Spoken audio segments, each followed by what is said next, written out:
Good morning. My name is Son, and I'm Executive Director of the American Uzbekistan Chamber of Commerce.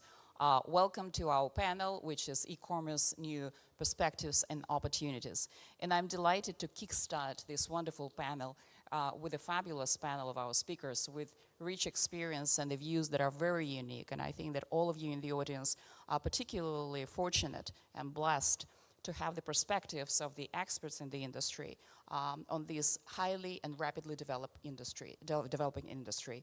I think that it's always the moderator's challenge to have a properly balanced panel. And looking at this panel, I can say that this is not only balanced, but I think that it is beautifully represented because we have the regulator, we have a member of the government, but then we also have the private sector, and the private sector represented by global companies, by smaller companies, and medium-sized enterprises, and the platforms that all foster more rapid development of e-commerce. I think that today's format is going to be just to be a conversation. We will bypass any presentations, and I think we want to keep the audience captivated. Like I said, my name is Elena Son, and I represent American companies that are have been in Uzbekistan for 30 years. And I'm delighted to see one of our members, HP here, Diana Ryan, who agreed to be here. So without further ado, let me start this panel by introducing our speakers so that you can learn not only from them as experts, but you can also learn from their academic and professional experience and background. So the very first one is, of course, our dear friend, Minister Sherzod Shermatov. He is very well known in the US and many other countries. I think he's a real representative and ambassador of ICT of Uzbekistan globally. And Мистер Шерматов отвечает за цифровые технологии Республики Узбекистан. И он, здесь есть и представители Кабинета министров. Также он является координатором инициатив цифрового развития. Minister Shermatov was also senior chief specialist covering Information Analytical Department of Information Systems and Telecommunications at the Cabinet of Ministers of the Republic of Uzbekistan. He was also assistant to the first Deputy Prime Minister and held various posts in several ICT projects implemented by UNDP. And other experiences of Minister Shermatov include Chief of Information and Analytical Department for Information Systems and Telecommunications at the Cabinet of Ministers of the Republic of Uzbekistan. So thank you so much, Minister, for joining us today. I know how busy you are, and I know there are many investors and businesses queuing up outside of this room for your attention. So thank you so much again for being here with us, and many thanks to wonderful assistant Umida Musaeva, who has been supporting you in your day-to-day activities. So thank you so much, Umida, as well. Our next speaker is Marco Forgione, who is Director General of the Institute of Export and International Trade. And Marco is a graduate of from LSE with a degree in geography. And Marco was initially involved in parliamentary role within the Department of Environment and Urban Affairs.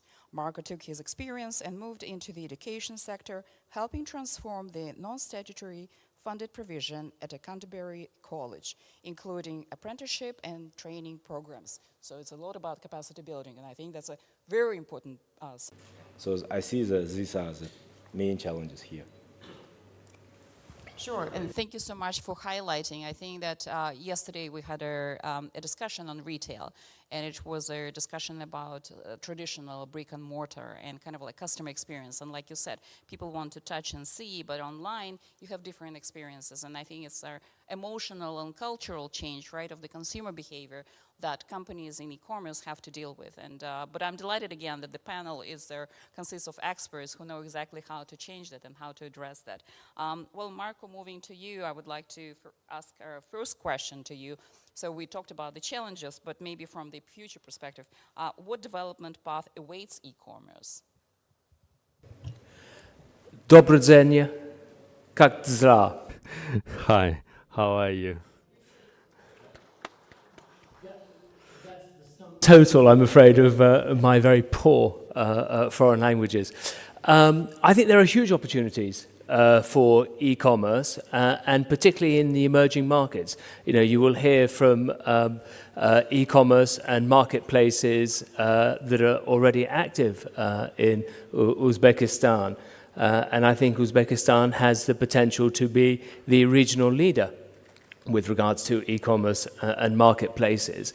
I was interested to hear the minister's point of view with regards to that transition from a bazaar, the touch, the feel, the see, and the smell. You know, I love when I go and buy fruit and vegetables to touch and feel them before buying them. But I'm also recognized, particularly as we learned during COVID, that there is going to be a shift in the purchase of fresh fruit. So the challenge that the marketplaces have is to recreate the experience and the engagement that one gets from the physical store into the online world. And there's huge opportunities there with augmented reality and the use of new technologies and development of new interfaces. The future for e-commerce is very bright. The challenge will be ensuring that you take the market, you take the consumer with you, in that you have a digital infrastructure that supports that enhancement, that engagement at a higher level. I don't think that there will ever be a complete end of the physical store. They will transform to be more of an experience. And the e-commerce sites have to recreate that physical store, that physical experience in the online world. And I would be interested to hear from the experts here who are creating that future as to how they seek to integrate those new technologies into the consumer experience. The huge advantage that the online world has that the physical stores struggle with is access to mass data and what that means with the ability to refine, to enhance, to maximize efficiency through the supply chain, but also in the presentation of people who bought this, bought that. If you like this, you will like that. So enhancing and taking people on a more integrated experience through their buying journey. Well, thank you. And I think it's a kind of like a logical continuation to what Kevin is going to respond. But I really like your emphasis on the consumer experiences and the transformation of the industry with consideration, that, right? With taking into consideration that the customers still want to have that experience that they normally get in the traditional market space. But the data that you emphasize is extremely important because consumers want fast. They want to be done like yesterday, and the data, the collection of data really helps e-commerce and those who play in the e-commerce marketplace actually to provide and to analyze and quickly respond. And so talking about, again, the consumer experiences, and we have a practitioner in this field, I'd like to move to Kevin. And Kevin, what is Uzum's vision of its growth and development in Uzbekistan? And how do you respond to this? Do you respond to the consumers, or do you take the lead? Thank you very much for the question. Well, as far as I know, I have seen the latest research, and can be seen that Uzum Market is the leader of e-commerce in Uzbekistan. And what I would like to say is that we are making like a leapfrog from bazaars to e-commerce directly. And the nation is skipping the part of classical retailers. So I'm not talking that all of the nation will skip this part, but like most of it will skip this part and come directly from bazaars, as Minister Shermatov told, and transfer to e-commerce. And I think that right now, Uzum Market is one of the drivers of this e-commerce development in Uzbekistan. And as Market told, we are facing a lot of difficulties with customers. We are trying to explain them what is an e-commerce, how to use it, why is it safe. You can always make some refunds and so on. You can touch the products inside of our delivery points and so on and so on.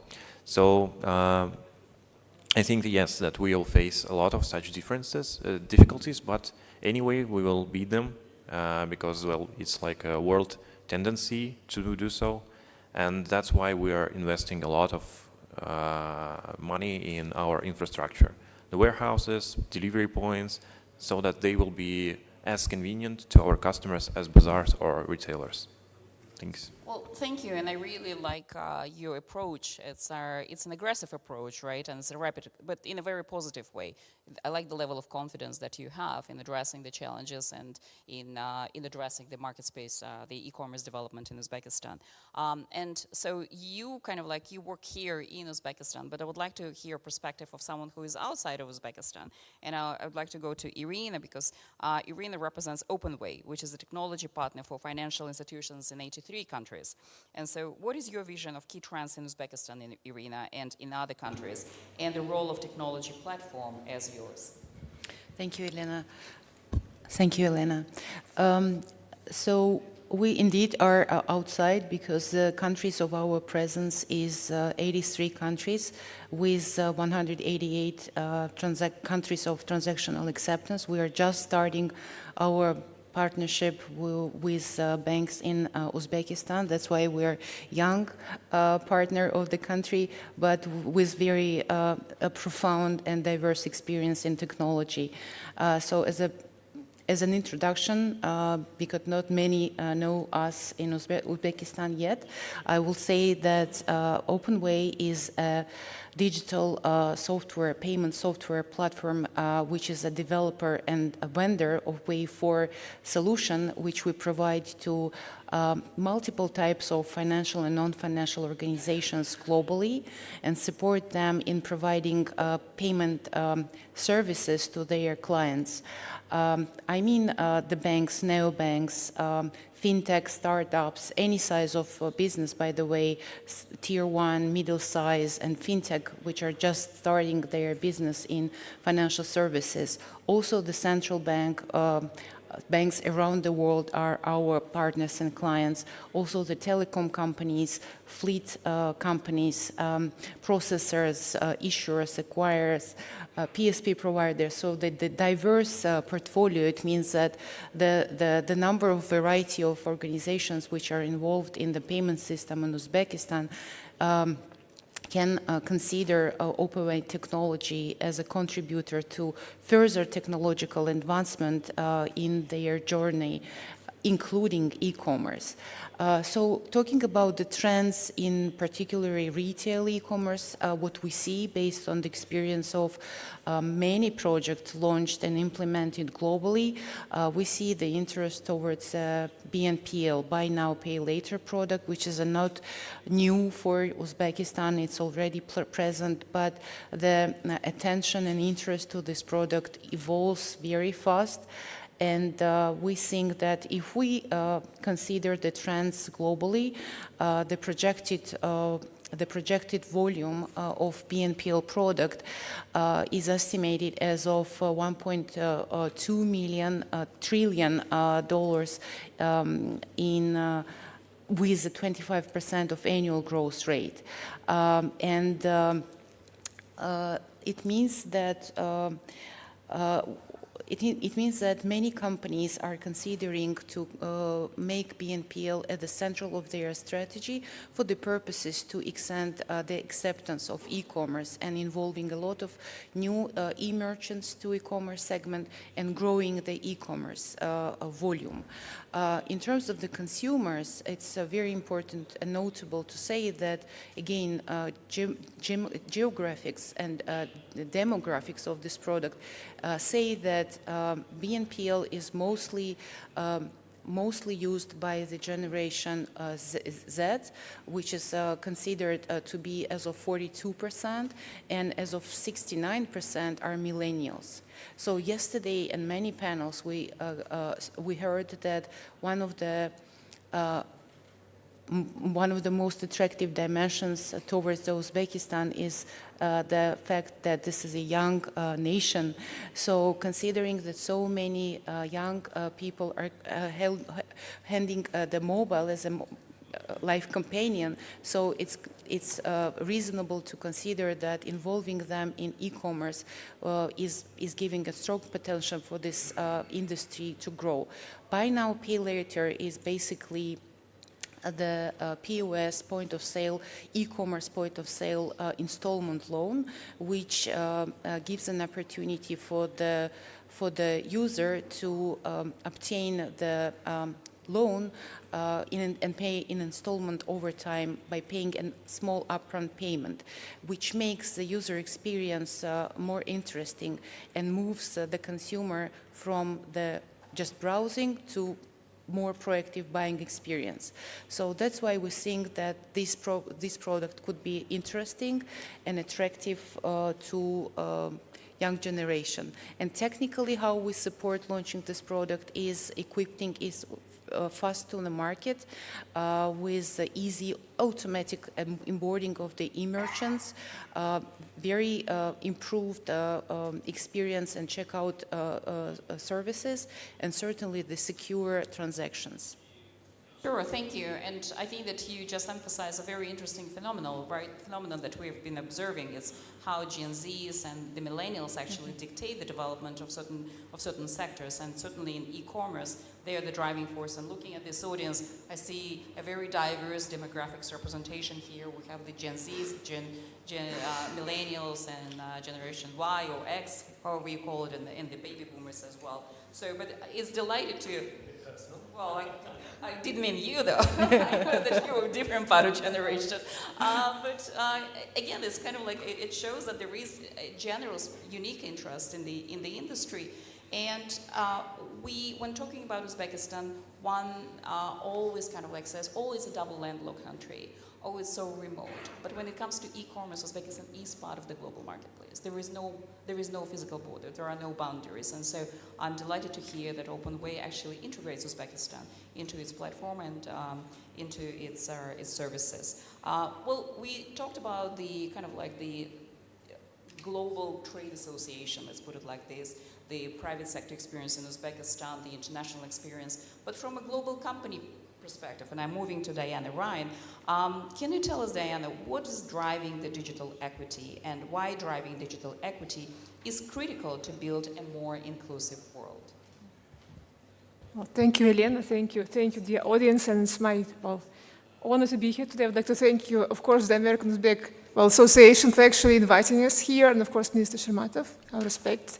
So, and of course, HP, being a global company, when looking at e-commerce, we think, of course, about, well, I would say, in a way, an ecosystem. And of course, digital equity comes very, very important for the people in Uzbekistan or any other country to be able to use e-commerce, yeah, and to grow. It's my second time to Uzbekistan and Tashkent, and I must admit that I'm genuinely stunned and seriously impressed by what I see here, by the dynamics, by the way how the economy is developing so rapidly, and of course by how technologies, how they develop and emerge here. And of course, the motto for our company is one great idea that could change the world. And we are very happy to be here in the region Central Asia. And of course, digital equity, when we speak about it, yeah, we first of all mean the ability of any individual or, let's say, community to have access to internet and, of course, to have access to education that would enable this person or this, well, community to be able to function, yeah, in society, in democracy, and in the economy. And of course, just this morning, I had the great honor of attending business breakfast focused on women empowerment and SMEs. And of course, I do know for a fact that there's quite a number of startups, and many of them actually come from the blue-collar e-commerce. They're actually led by women, and very, very proud to see it here in this region. And from HP point of view, I mean, we have offices in Almaty, Kazakhstan. However, Uzbekistan, I think, is becoming our most important market in the region. And we are certainly looking at expanding our activities here and to supporting e-commerce, to supporting digital equity. And of course, cybersecurity, that's also quite an important topic for e-commerce. You know, it's given all the challenges in the region, we are happy to support those topics. And I think going forward, we'll be happy to engage with the local government, with the businesses, to discuss and see how we could make difference here in Uzbekistan and make it better. Thank you.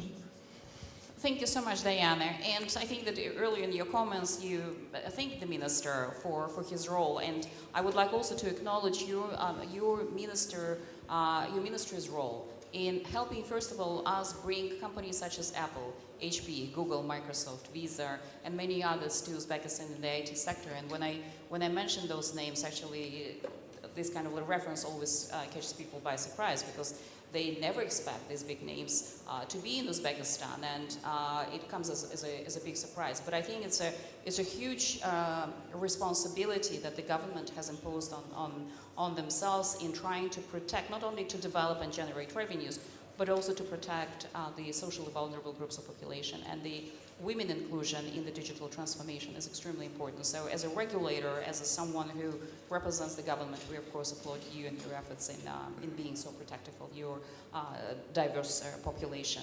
Be very inclusive, right? And so I would like to move to Michael. Thank you, Diana.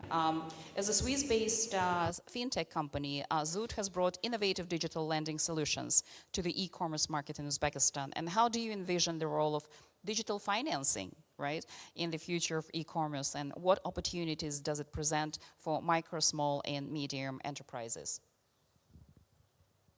Yeah, thank you. I mean, we are more than 4 years that now we are in Uzbekistan. As you have said, we have what we name digital lending platform, and we are targeting mainly the on-tap markets for credit line for the consumer side and working capital for the SME side. And for these 4 years, we see a huge change in Uzbekistan on all the infrastructure that allow us that right now we can do the online lending to the consumer side and the SME side. But what we see that you have now less and less the association, if you want, between the e-commerce and digital financing. Now you can see that we are talking about the BNPL side. The numbers is amazing, because we are talking about 40% of the population that are online buyer in US, that at least one time per month they have done the BNPL. That was defined, means that this buy now, pay later, that you can buy in 4-time installment without interest rate for the consumer side, and is the merchant who pay the commission if you want, but the same price than cash side. And you have the second way of digital financing, that is mainly the traditional consumer lending, is the one that the customer pay with interest rate.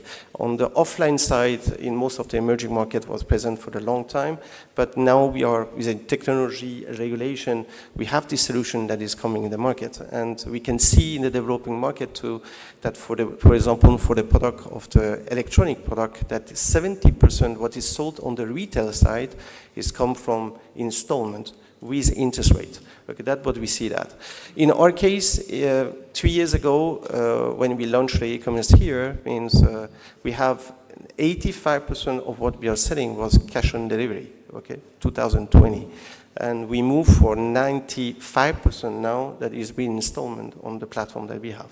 Is that the move of full, and in the same time, that allows us with the digital payment, okay, that's the main vector of the growth, that we did 25 times the revenue that we have compared to 22, and everything have changed on the money collection, bad debt, the facility that we can make on the installment to the consumer side. But that's for the consumer side, and the list of the advantage was precise by colleague before. When you make a digital finance to the SME side, when this guy, first of all, they can increase the average order value that they have for the customer side, could be on offline or could be on online, because they give a capacity to the people that they can buy the product that they cannot afford in one-time payment, that they can do it in 4-time.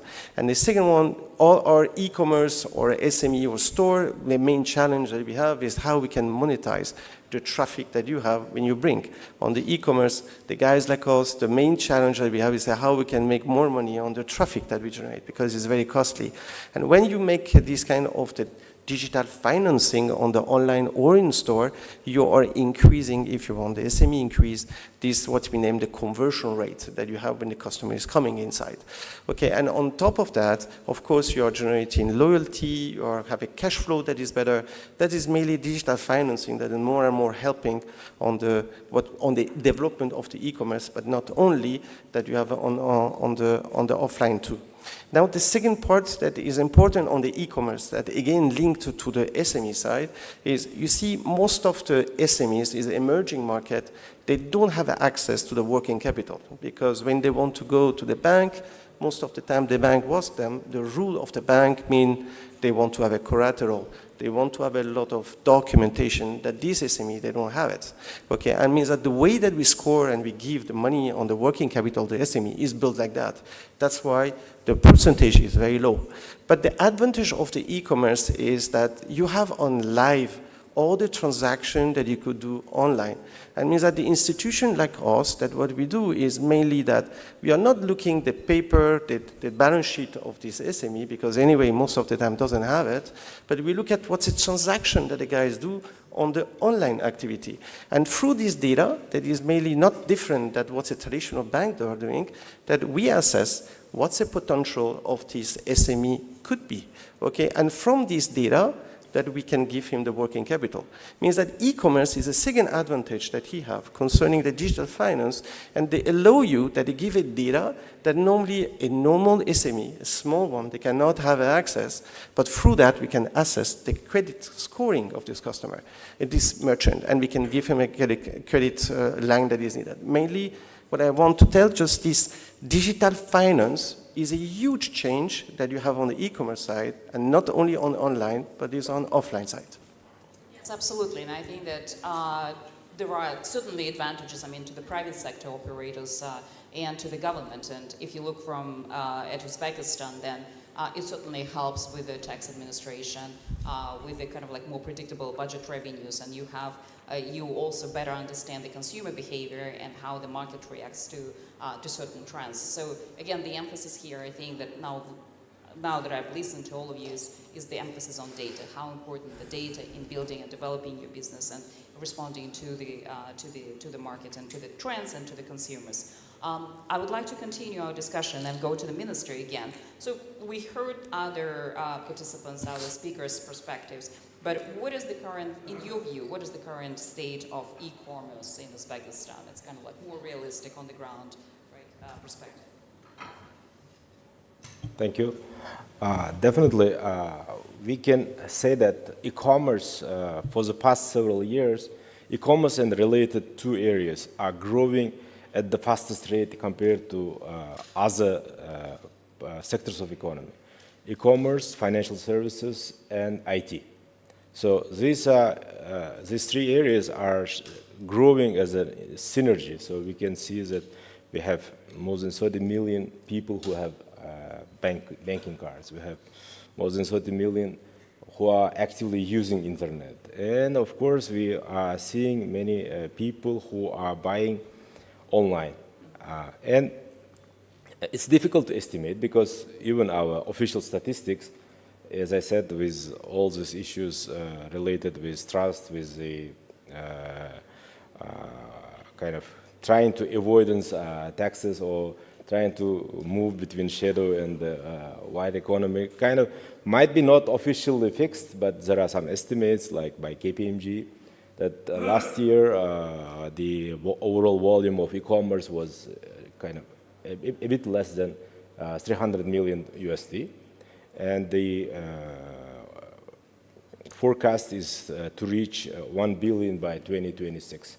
But I think this is a very humble estimate because in real life, after the COVID-19, we have seen very tremendous increase in the change of the habits as well. So there are so many people who have never thought of using their internet or telephone to purchase things, now used to it. They are purchasing it, but maybe it is registered as a traditional commerce, but overall volumes, the real goods which are being ordered through the internet or through telephone and they are being delivered to customers directly, it is, I think, much bigger than this official estimate, and it's growing. And we see also big startups coming, as some of them are sitting here, and this is also driving the competition among the players of e-commerce. So this is even boosting the drive so that we are going to have even higher rates of growth of e-commerce in Uzbekistan. And I hope that this is an interesting area for potential investors to look for because still it's in the beginning stage. So there is a huge opportunity for any potential player who would like to enter this field, and there are many untapped areas, especially in rural areas where we have also many people living currently. So try to explore, try to seize these opportunities. Yeah, right, sir. And I think that's the strength of any forum, right? The strength of any forum is in networking and identifying those opportunities and connecting the right individuals, the right companies and the right players with each other. And I like how you approach a multi-dimensional approach to the development of e-commerce. You address the financial side, you address also the technical side, but also you address the capacity building, education, which I think is huge in Uzbekistan, and that's something that is yet to develop, and this is maybe where more skills and more expertise is needed to help Uzbekistan grow with the rest of the community. So I'd like to go back to Marko, and so how will strategies and business priorities change in e-commerce industry? And again, capitalizing on what was said, what's your view? As we've heard throughout the forum, there's a very clear determination from the Uzbekistan government to transform the process and the regulatory environment for business, for trade, and to integrate a digital approach to government systems and processes. The challenge of e-commerce and marketplaces is that it requires a different approach from businesses as well. Because digitalization isn't just about doing stuff in an online world. It isn't just about taking what was a paper document and creating a PDF. Becoming truly digital means you change your entire system and process, and your business model has to shift as a result, which creates challenge. It creates challenge for existing businesses to shift their approach, and it also creates challenge for new entrants because they're stepping into a world that is new. And so that training, that education piece is really important.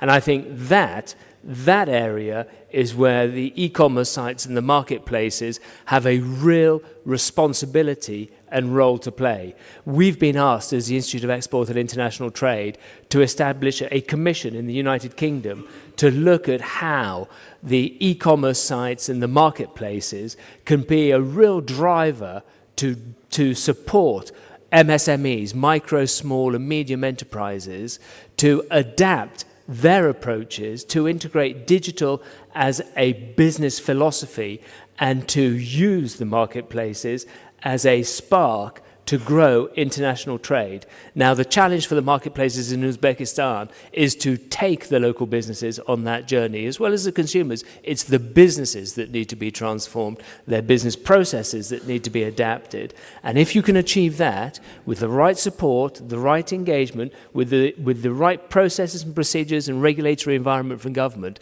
then you create something which will really drive the economy forward. This is actually quite an interesting take, and the reason why I'm saying is that most of us here in the audience, when you talk kind of like about e-commerce, everybody thinks about retail. They only think about kind of like the front, right? But behind that front, there is a lot of business processes, like you said, like you emphasized, and it's the regulatory issues that businesses need to address as well. E-commerce sites and marketplaces are shifting behaviors and attitudes. There is an intellectual alteration that is taking place because of e-commerce and marketplaces. Now, I live in London, and I'm a subscriber to Amazon Prime. So 5 years ago, if I wanted something, I would buy it on Amazon and next day delivery would be fine. I would kind of accept that, or delivery in 2 or 3 days. Now, because I live in London, they do same-day delivery. I get frustrated if I order something and it can't be delivered to me 4 hours later. That is an attitudinal shift. I don't particularly like myself for the fact that I'm now so impatient. But culture is changing because of the power of the digital platforms and e-commerce. We have to embrace that. We have to recognize what that means. We have to have a flexible regulatory environment, and we have a determination from the businesses who are engaging on those platforms to realize that they have to change. Do it And the benefits are vast. If you don't, and I'm sorry to say this, but the reality is, if you don't change, you will not be around for very long. Absolutely, and I think that this is something not be fearful of making the change and maybe sometimes taking the responsibility of leading the change. And like you, I mean, I'm living in DC and I travel to Hawaii from time to time, and in DC is the same day delivery, and I get frustrated when Hawaii said, well, this product will be delivered in 3 days. And I was like, how come? I can change my mind, I can go elsewhere. And I start looking for vendors that do provide same-day delivery. So indeed, on the consumer side, you do change. But you emphasize something that I think general audience doesn't see, is how the business processes do change to respond to that. And that's something that only experts can see, something that the regulators, for instance, or the practitioners in this field are privy to. And so, Kevin, moving to you, what are the key elements of Uzum ecosystem? And maybe if you can just cite some examples of the neighboring countries, Kazakhstan, Russia, Caspian, hardware, or are they hardware or software, and priorities are hardware and software in parallel. So maybe if you can just allude to that. Yeah, so if we're talking about Uzum, it's not like only an e-commerce platform which is existing on the market. It is also the bank, the financial payment system, which is called Uzum Pay, and also the BNPL service, which is called Uzum Nasiya. And in these terms, we're quite similar to Zoot, but we also have like a big, very big part, which with a commercial side.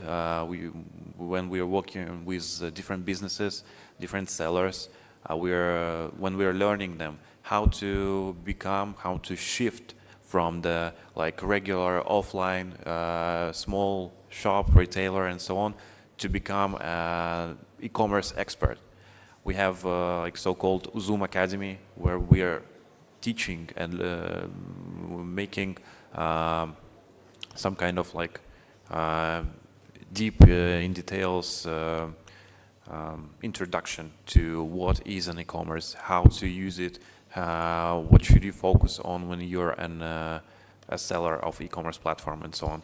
And also, so while you were discussing the speed of delivery and the change of the habits of not only consumers but also sellers, it is always important to make everything fast, because when you try it, then you cannot just stop. And for example, for you, the same day delivery is like a must to every service which you're focusing on.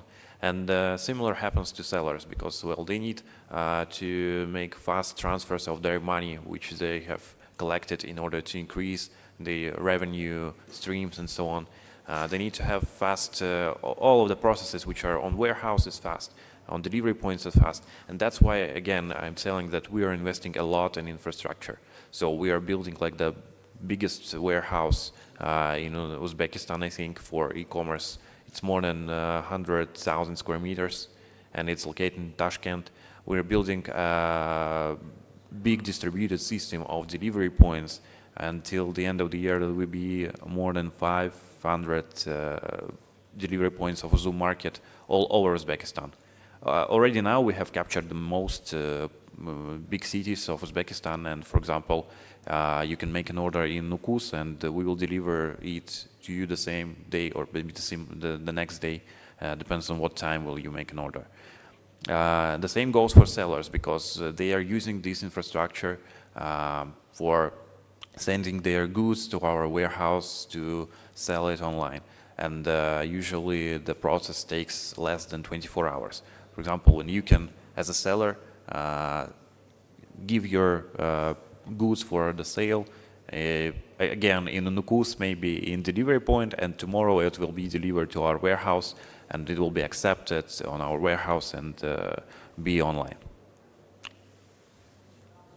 Sure. Thank you for kind of providing a perspective from the seller and from the buyer point of view. And I would like to move to Irina. And what are the key differences between the payment system? Because Kevin also alluded to the payment systems, and Michael did that too. What are the key differences between payment technologies for large e-commerce and SMEs? And what is the role of technology in the development of the SME sector in Uzbekistan or in any country?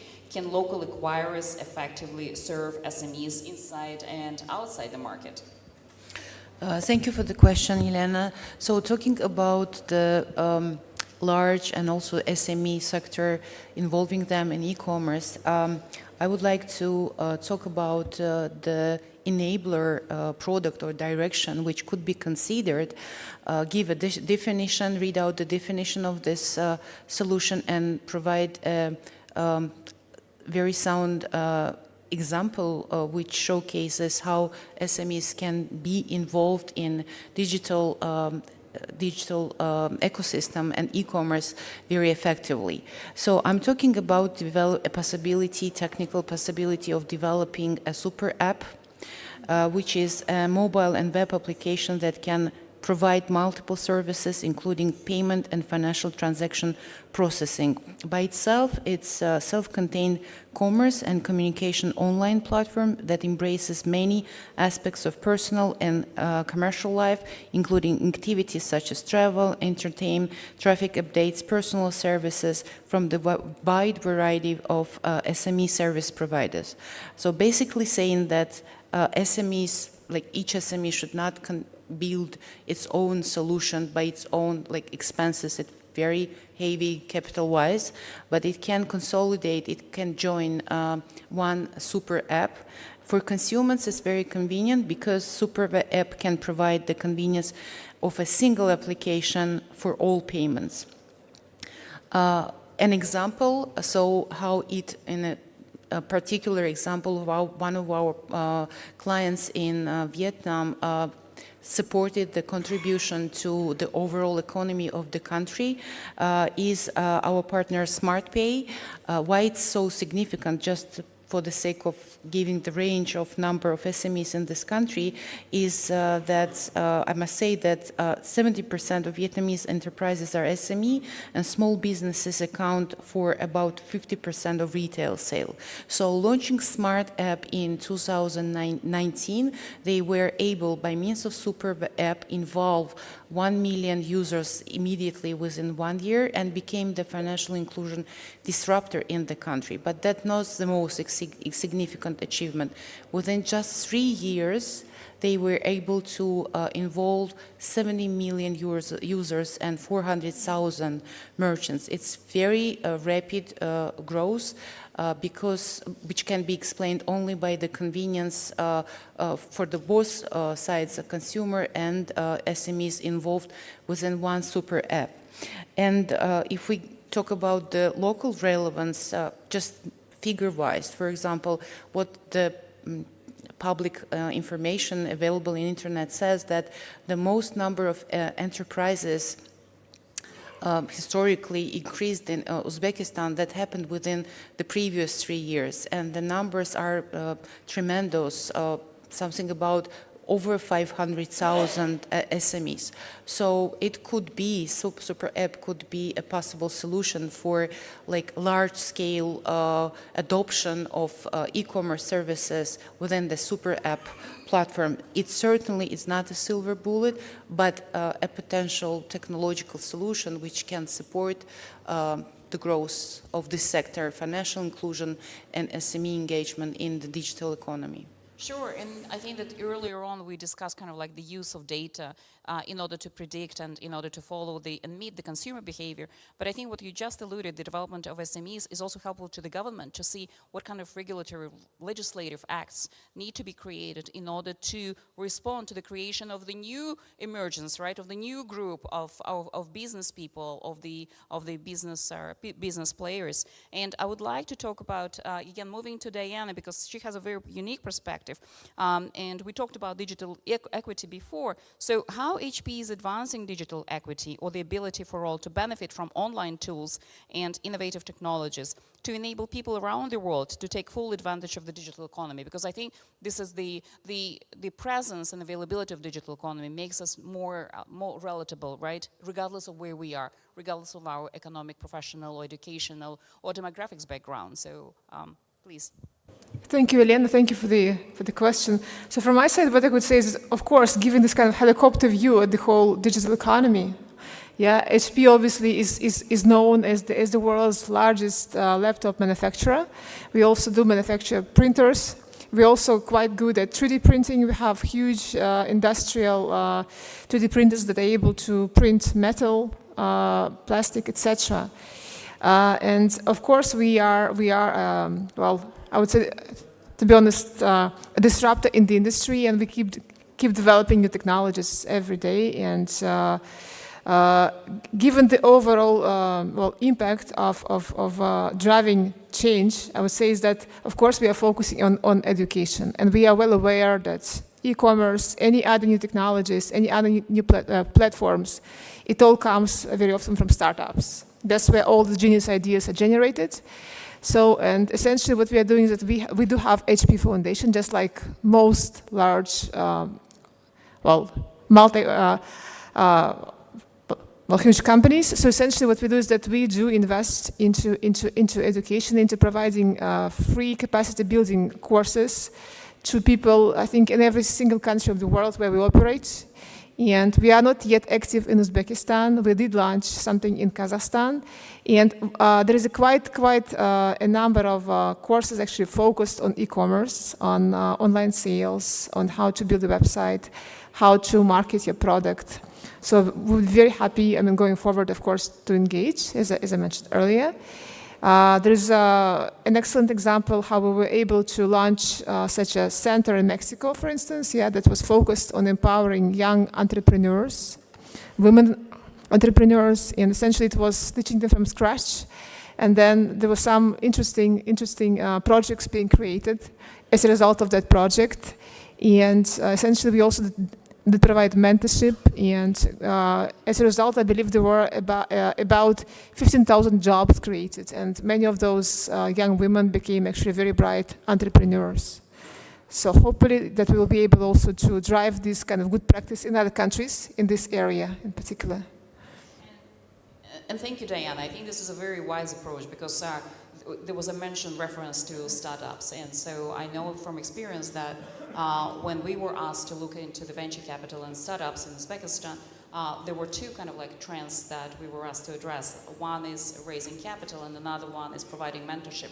And actually, we emphasize that mentorship probably is the most important, critical capacity building education is where we need to invest more before we raise capital and before we provide them with funds to operate. So I'm delighted to see that HP has this focus, and I'm very hopeful that your expansion in Central Asia will eventually include Uzbekistan, and you will have the conversation with the government on that. Well, Michael, moving to you now, and my question is, government support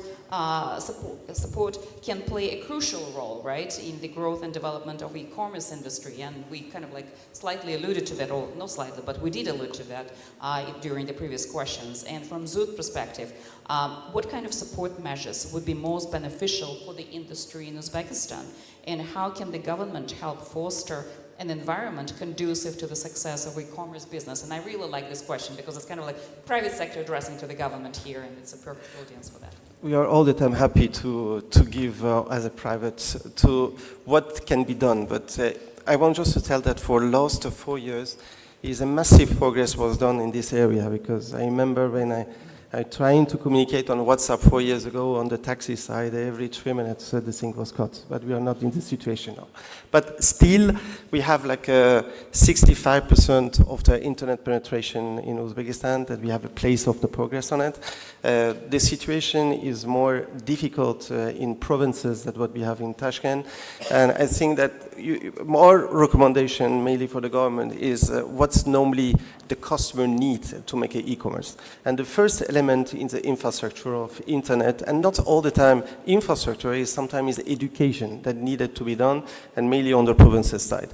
And sometimes the job that the people like us, Zoom and us, that we are doing is our level, okay? But if the government can do this education side, it will be a lot of progress.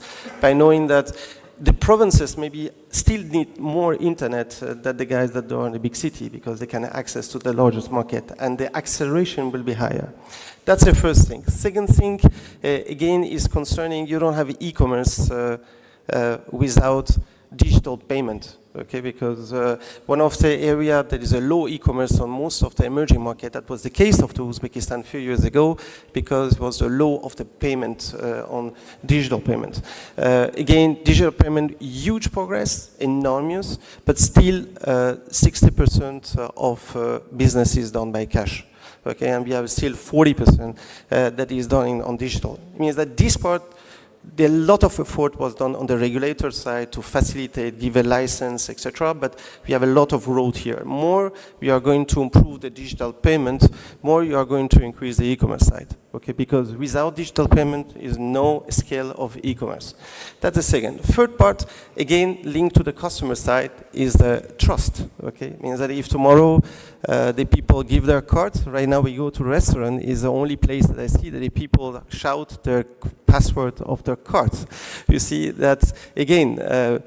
It's a question of education too, and that's a regulator they need to take care. Because why? If tomorrow the people they use this card and this password is used, and tomorrow when people use this card, the trust will go down. And again, without digital payment, you don't have any e-commerce, and the people, if they don't trust about the payment side, you have no e-commerce.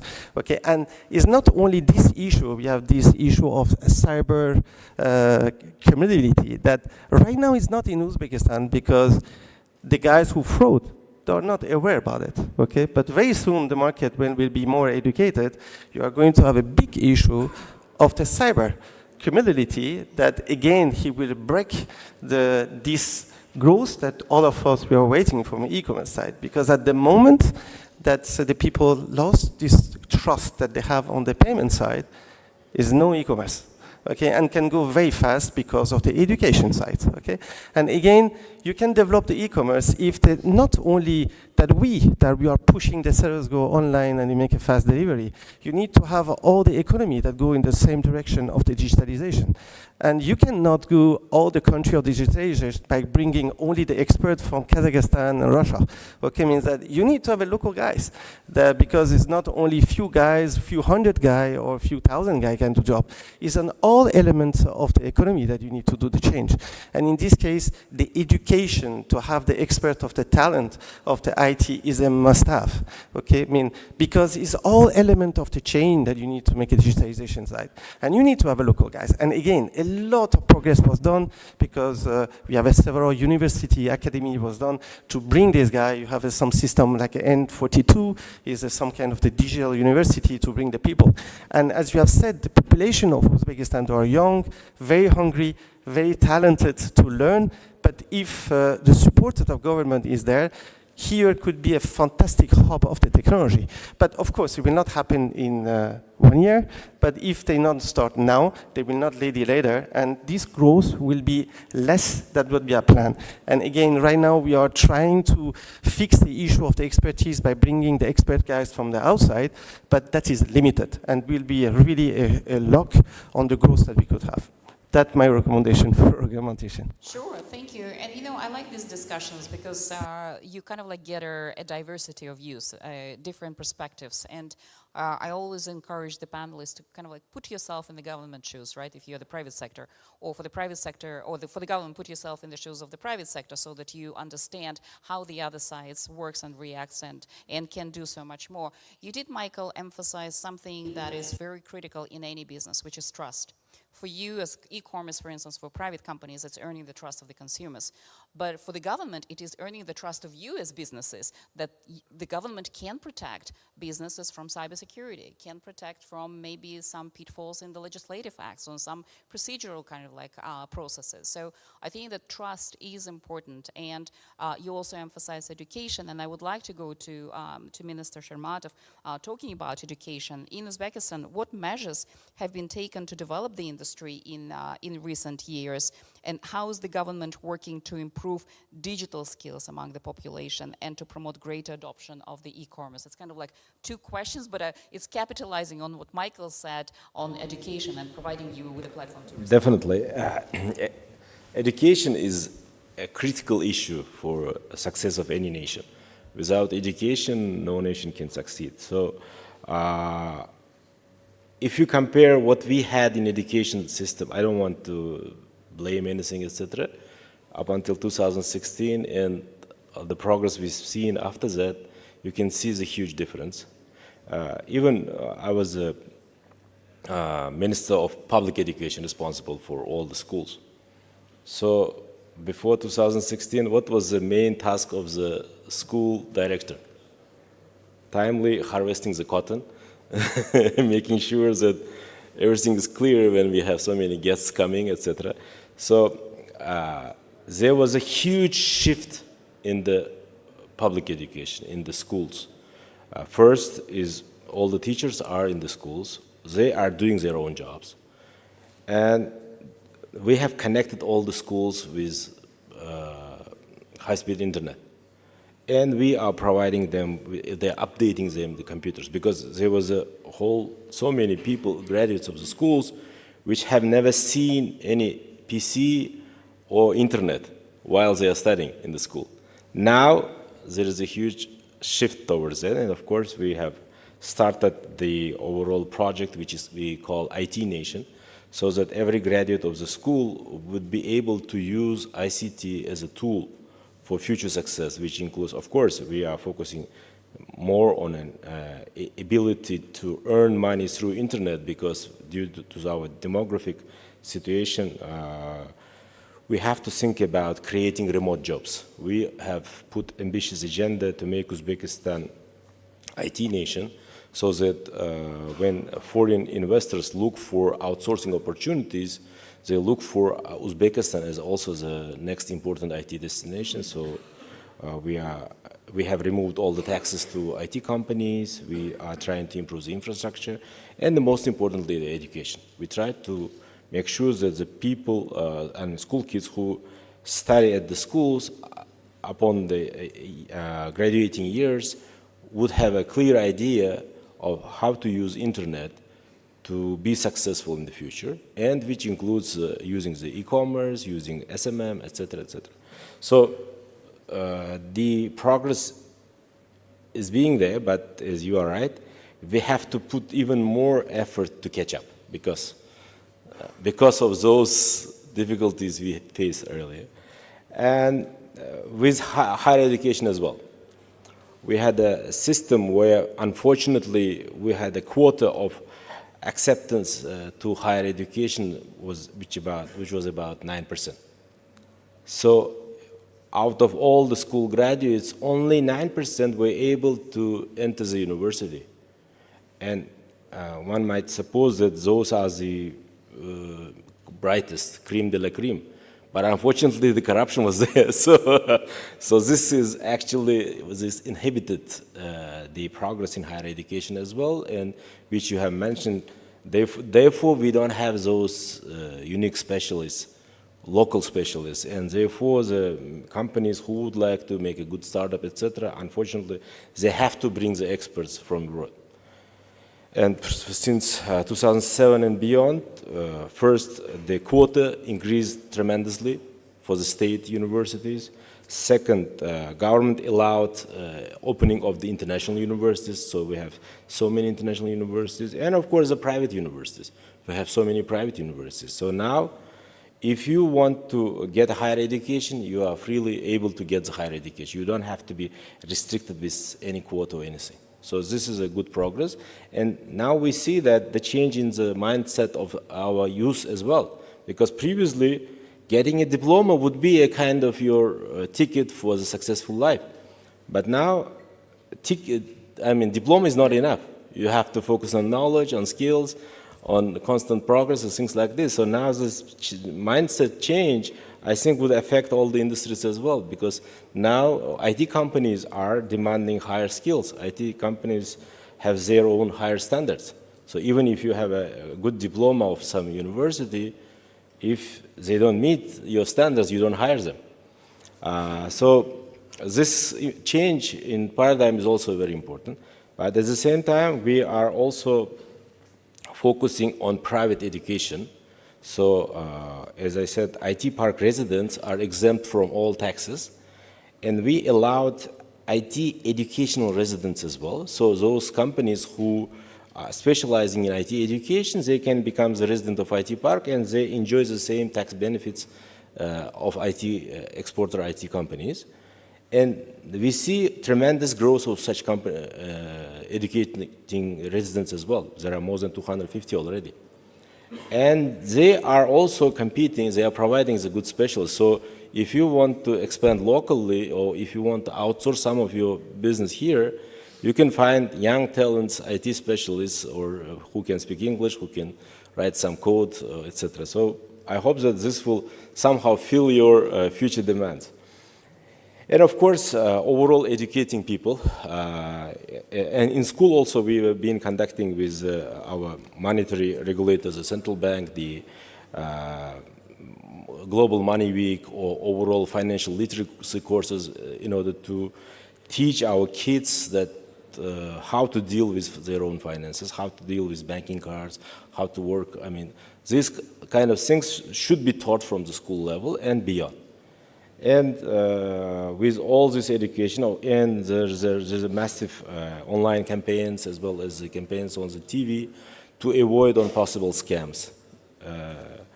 We are already seeing very high rate of crime, cybercrime, and very high rate of the scammers, very high rate of social engineering attempts. So therefore we are putting a lot of attention for education, as well as improving the capacity of those who should work against those cybercrime agencies, our Ministry of Interior, our security agencies, so that try to learn how they act and try to overcome and try to improve our legislation as well. Sure. Thank you, Minister Shermatov. And I'd like to to draw the audience attention to your reference where you accentuated the impetus and the importance of self-motivation, of professional growth, that indeed the industry requires you to grow. You cannot take for granted the skills that you acquired some time ago. You need to constantly be up to date with everything that is happening in this industry, and sometimes actually taking a leap further and be a leader rather than just the follower of the technologies that exist. And Marco, coming to you, I think that Michael in his previous response alluded to the importance of trust and what the private sector may need from the state. And my question to you is, what kind of support measures does the industry need from the state for e-commerce? And if you can just elaborate and continue to maybe contribute or maybe expand or maybe say, no, Michael, you were not right. So we have different views on that. To a degree, I am going to push back on Michael a little bit, because we don't know what's going to happen in the future. When I was a child, in order for me to speak to my grandparents who lived in Italy, we had to arrange a time for them to be in the bar, in the square, in the town, because the only phone in the town was in the bar. Now, my daughter, born in 2020, speaks in real time to anyone, anywhere in the world. I have on my wrist more processing power than was used to take man to the moon. I'm a digital tourist. I'm in my early 50s. I'm a digital tourist. We have here digital natives who are leading the future for e-commerce. The next generation will be quantum computing and AI natives. We cannot foresee what the future will be, what the opportunities will be, what the potential will be. So for businesses, what we need is a culture and attitude which is creative in its approach and questioning in its perceptions. And that cannot be done by a government. Governments are not the experts in these areas. What we ask of government is to create a regulatory environment which is principle-based, because you cannot set rules today for the future. You have to have a principle which underpins it. That then gives certainty to business. And the challenge to business is, don't look to government to do everything. Take it upon yourself. We are working now as one of the largest providers of education, qualifications and training in international trade. In fact, last year we completed a capacity building pilot in Uzbekistan. We are taking it upon ourselves to provide those skills. And so the challenge to e-commerce platforms is there are skills requirements. The business leaders that you want to work with to sell their product on your stores, you should be engaging with them, taking them on the journey, providing them with the skills, supporting them. Set up your own academies to develop those skills and those initiatives, because you will benefit from having a really engaged ecosystem. But look to government to provide you with the environment where you can trade safely, securely, and know what the rules will be tomorrow because of the principles that exist. So I think it is a partnership between the private sector and between private sector and government and the regulatory regimes. And if we collaborate, genuinely, I believe that we will form a future that is able to respond to the immense speed of change that is taking place, both technologically and economically and societally. Well done, and that's the secret, I think. That's the recipe to any success.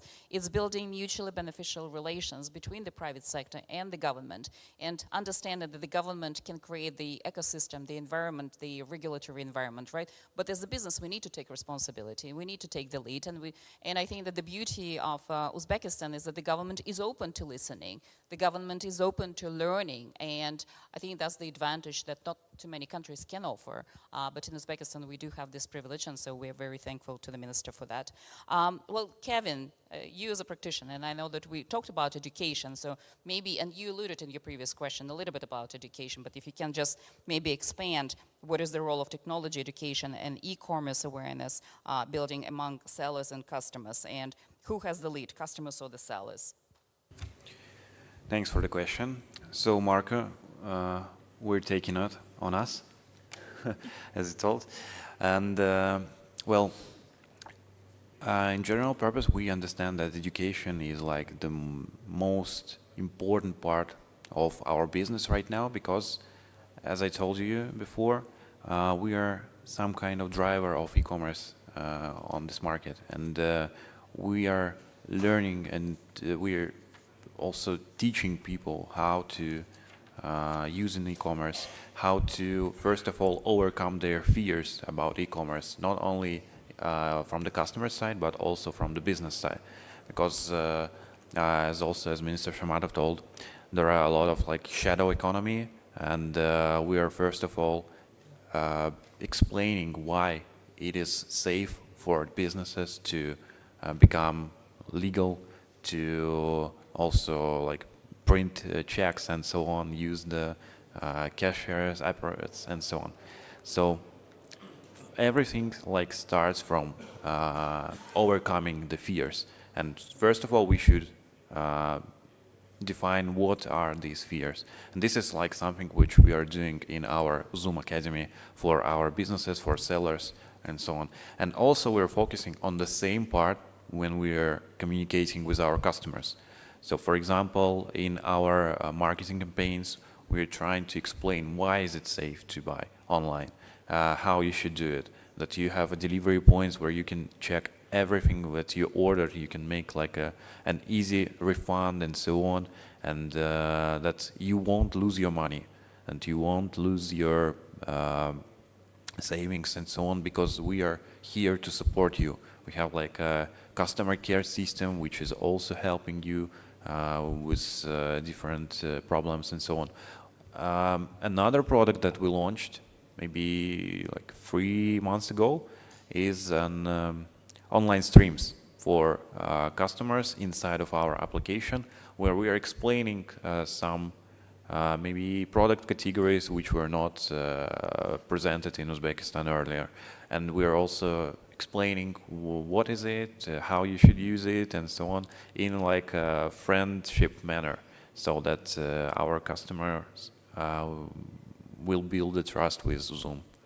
And also, I would like to mention that the third big part of education that we're also investing and spending time on is the management and the IT staff education. Because as an ecosystem, we are looking for a long-term partnership with Uzbekistan, at least 100 years, I hope. And that's why we understand that we should also make a lot of preparations to build a strong educated community here, which will later take on management, take on the IT development and so on inside of Uzum. That's where we also, I think that soon enough, we will present our Uzum Academy not only for businesses, but also for the nation, for the citizens of Uzbekistan, in order to improve the intelligence level of the whole nation. Thanks. And I would like to join Kevin in saying that as business, we are not here for the quick money, for the quick profit. We're here to stay. It's a long-term perspective. It's a long-term respect for our customer, for the government that we work with, and for the market. And so moving on, I would like to ask Irina again. It's kind of like we reviewed so many subjects, so many areas, so many issues. And from your technological point of view, how do we find competitive e-com advantages, not only in the local, but also in the global market? And how do we provide access to the global market, not only to the acquirer, but also to the merchant? And what role can a technology platform like yours play in this process? So it's again kind of like opening the veil, right, and sharing with the audience what else is happening behind the scenes. Yes, so thank you for the question, Elena.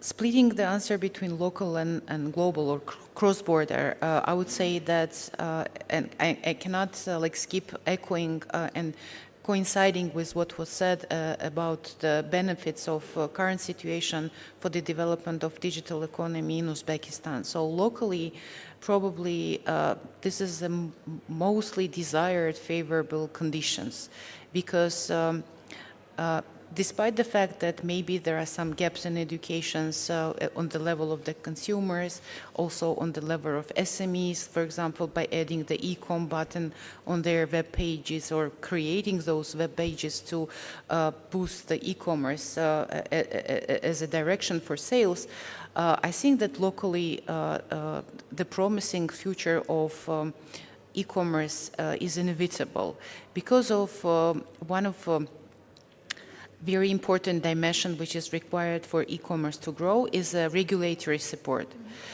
Because regulator support, without the regulator support, it's hardly to believe that any industry can evolve.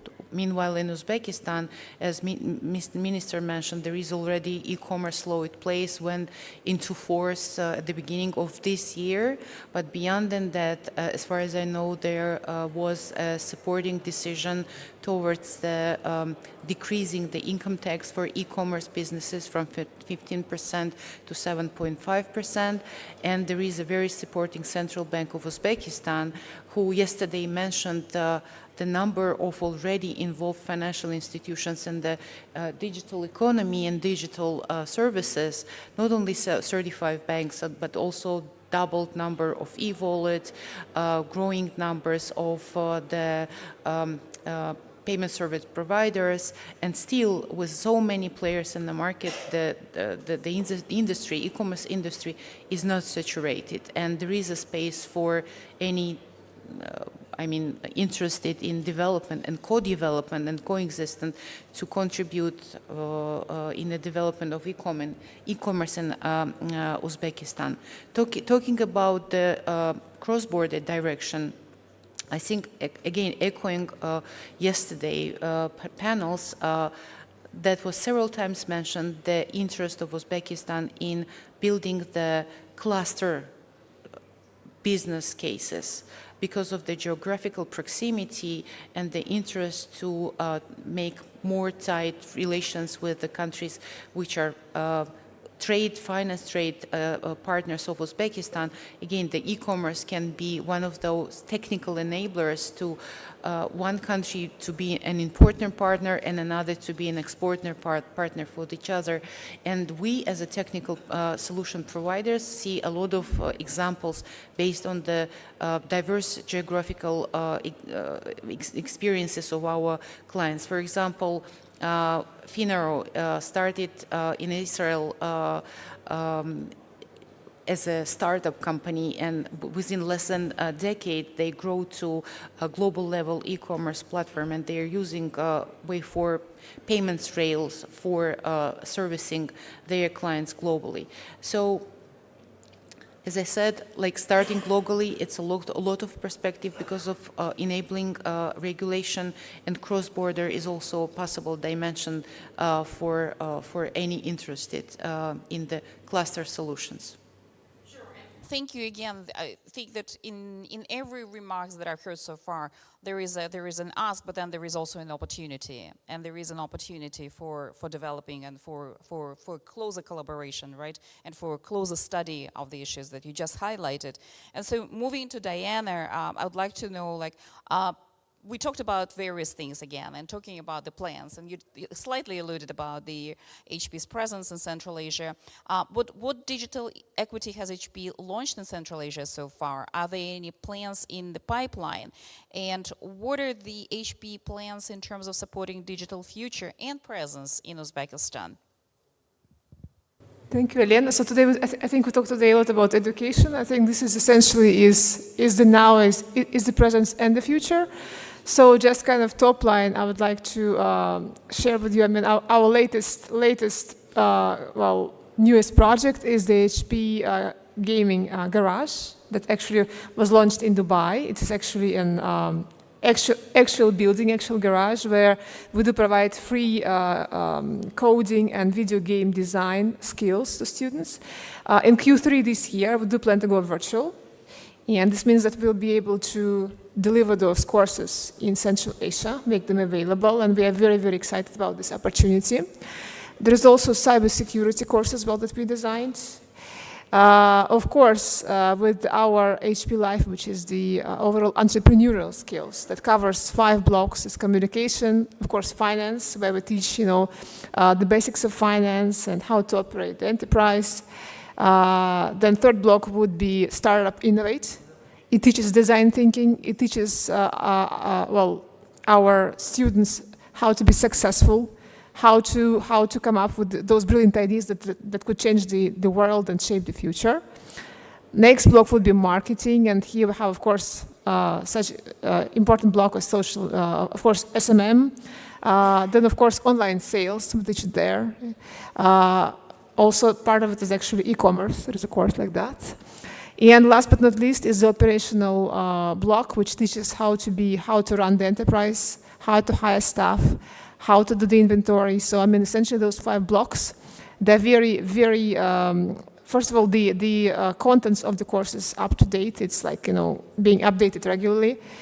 Second, of course, we often combine it with offline lectures and also with mentorship. And of course, it is obviously complementary. We do it free of charge. The courses have been initially designed jointly with the UNDP. So, and currently available in 8 languages. And we are able to offer for this region in English and partly in Russian, and hoping to localize and put it into Uzbek, for instance, or in Kazakh. The goal for Uzbekistan would certainly be put it into Uzbek language.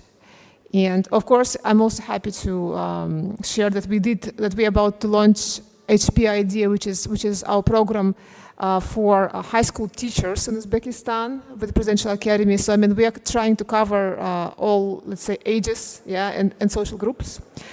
With the key purpose is to educate the people in Uzbekistan and essentially help them, face all the challenges and shape the future. Thank you. Sure. Thank you so much, Diana, for mentioning and we always talk about localization, and I'm glad that you're localizing your product by converting them to Uzbek in response to the specificity of this market.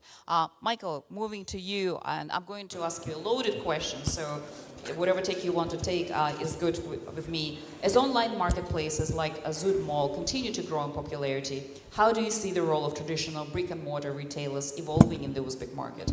What strategies can they adopt to remain competitive and relevant in the face of e-commerce expansion?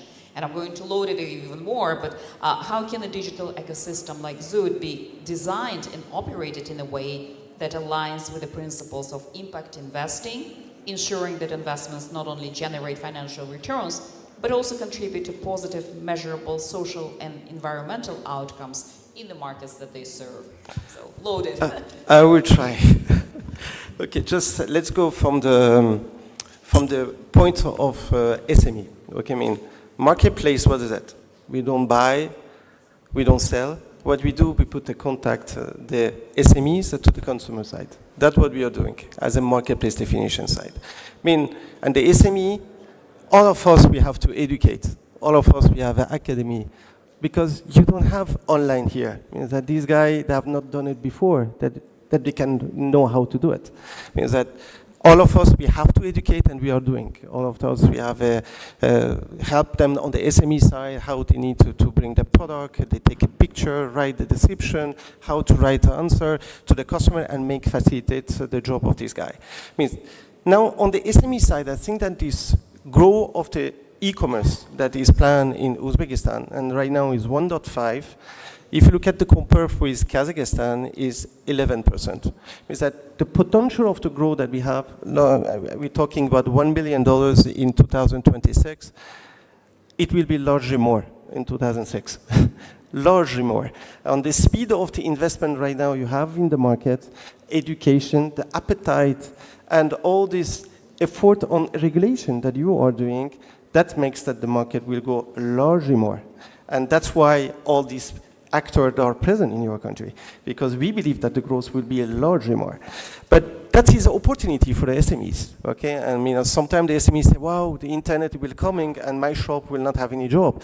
But it's wrong, because it's an opportunity with them, because most of the time, if you look at what's happening in the developing market, you have an omni-channel. I mean, is offline, is combined with online. You have online guys that go offline, and you have an offline guy that go online. And you see that on all elements on online. You see, for example, the neobank, the guys that have launched on digital, now they are opening agents outlets as a bank. And you have the reverse in the same thing. It means the first thing now for all this shop SME side, you have a huge opportunity of the omni-channel. Why? Because the people like my colleague and ourselves and any other marketplace, they help them to come online. What do? We bring them just to bring the product. Why? Because we know that the education, that as great that we can do, anyway, it takes a lot of time. And you cannot transform in 24 hours the guy. It means that we tell them, you know perfectly how to build this product, how you have it, just bring it to the warehouse. We take a picture, we make a description, we put that live, we take care of the warehousing, we deliver, we finance your customer, and if we have a data from you, we can finance yourself. But step by step, the guys is educated about how we do, and after that, they can do it by themselves. But that's the first thing of omni-channel side. The second thing is, you don't have only sales online fully. You have a lot of technique that is a click and collect. What is it? It's mainly that you have your Telegram, they have the Facebook, they sell it, but they say, guys, you can come in my shop and pick up the product. And the good thing, what is it? Is the additional traffic that they have on their own website and on their shop. And they can have their own infrastructure that they are using, but it's an opportunity. It's not just online, they can kill the offline. Okay, that's if everything linked to the online side. But as far that the online will grow, and it's 100% they will grow, it's not just maybe. They, SMEs, they have to change the way that they are managing their own activity. And they need to go to the, taking in consideration that anyway, the e-commerce will have an impact on their activity. And the first thing that they have to do is mainly to digitalization of their own activity that is an offline. That means you see a shop that they have no system of the management of the warehouse, system of the invoicing. Anyway, he cannot develop in the long term. And when he has this digitalization of their own business, then have a door outside and in the same time optimization of their cost. Okay? And anyway, as any change that you have an economy, you have to have some adaptation. That means that when is something going in this direction and you say, okay, I don't care about this direction, you will fail. That means you have the normal way that the SME have to take care is the adaptation of the niche market. Look at what adaptation he can bring that is a value proposition to be offline, complementary of the online side. And for each side is an adaptation for each part. And the last part, is mainly that is niche market. You have a lot of people that are on the niche market, and it works very well between offline and online, and they can develop the business in this way. That's the answer from the first question concerning the SME impact on the e-commerce side. Now, coming back on the impact side, look at on our side, investing on impact. When we set up the company 5 years ago with my co-founder, the first thing that we want to do is we want to have the impact investing on our core activity. Because when you go to the emerging market, if you don't have this thing in mind, just never go, okay? And for us, this 3 elements is important. Number 1 is mainly how we can use the technology and the services that we have, that they have an impact on the social and environment sides. And the second is how the employee that they need to deploy that, they have the same thing. And the third one is good to have just the dream to do it, but we need to have the goal and measurement that how you want to reach it. That's the 3 elements. Okay, and for our side, that was the reason on the technology-wise, we wanted to create a product that we can target the people that are unbanked, the people, the SMEs that have no access on the financing for the working capital. That's why we are financing only the product that is essential product, not the luxury product. And is the same thing that the employee side, we do the way how we can bring this culture inside of the company, that they know how to act, that this impact on the social side in their mind, and the evolution that they can have. And at the end, the OKR that we have is mainly to following, to say, okay, how can we do that the percentage of the people that we give money will be not more than capacity that they can give. That's a way that we can measure that at least is done. How much percentage of the people that we have helped, that they have no access to the credits, that through us they can get it, okay? That's a 3 part of impact that we try to build, the way that we are doing from employee, company, and the result that we can get, that we monitor.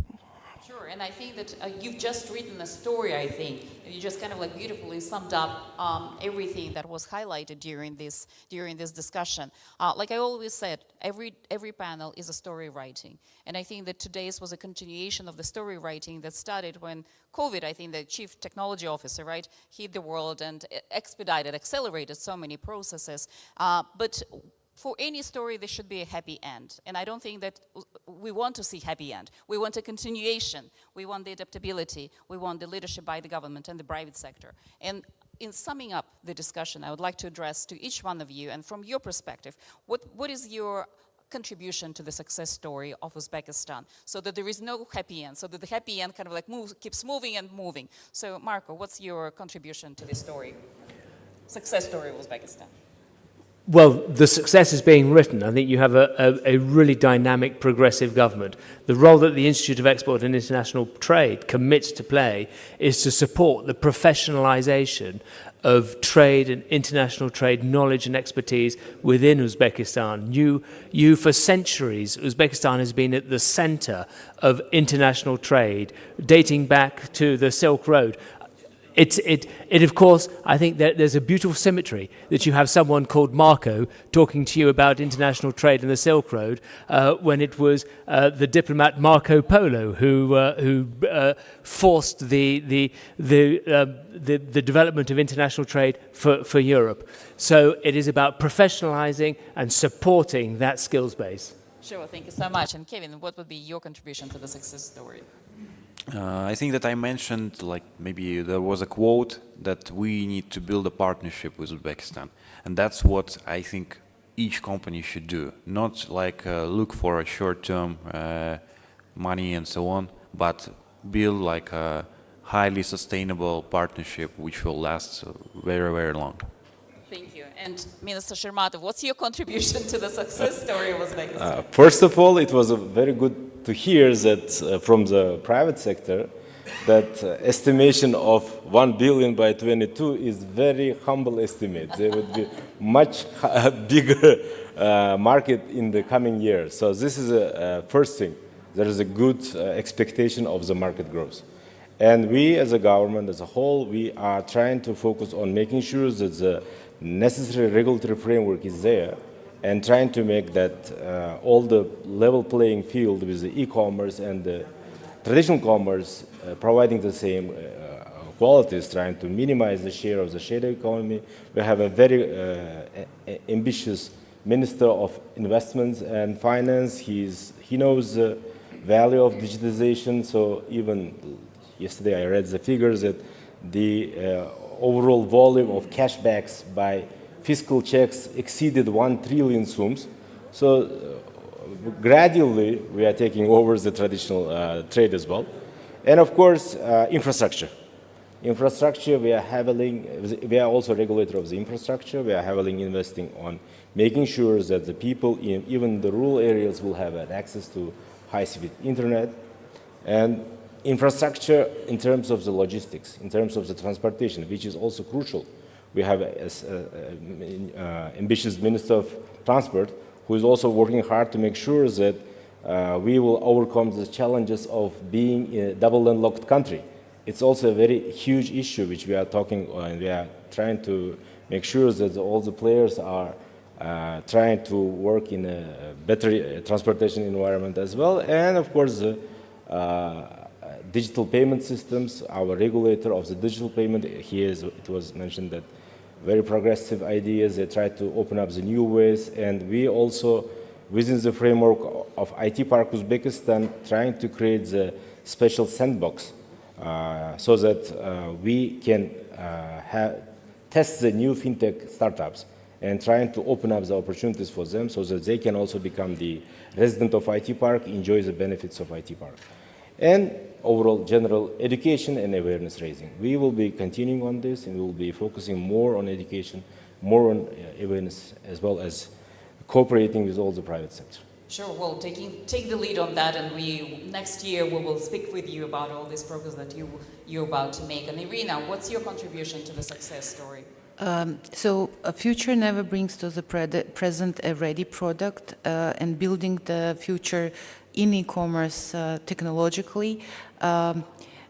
Consider that the technology of today could be a commodity tomorrow, so choose in fair competition, experienced, a technologically advanced partner, and if you are interested, the Open Way will be always ready to contribute to technology development of e-commerce sector.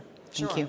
Thank you so much, Irina. Diana, what will be HP's contribution to the success story? Well, I think that, there'll be two. So first of all, I would like to drive education, digital equity here in Uzbekistan to make sure that Uzbekistan becomes truly, the best-in-class IT nation. Yeah. And second, of course, we are happy also to help drive cybersecurity policy and cybersecurity awareness here, and to share our best practices that we have developed globally in that area. Thank you. And Michael, last, what's your contribution to the success story? I hope that we will be able to deploy as planned this impact, social and environment that we have dreamed from the first day that we came in Uzbekistan. Sure, thank you so much. Well, please join me in thanking our speakers, our panelists, but also people who work behind the scene. It's Marcus Kolik, Oksana, Umida, Mirazim, and all others at the Ministry of Investments who actually put a lot of work into organizing this forum. So please, thank you so much for your time, and please continue to network and learn from our speakers.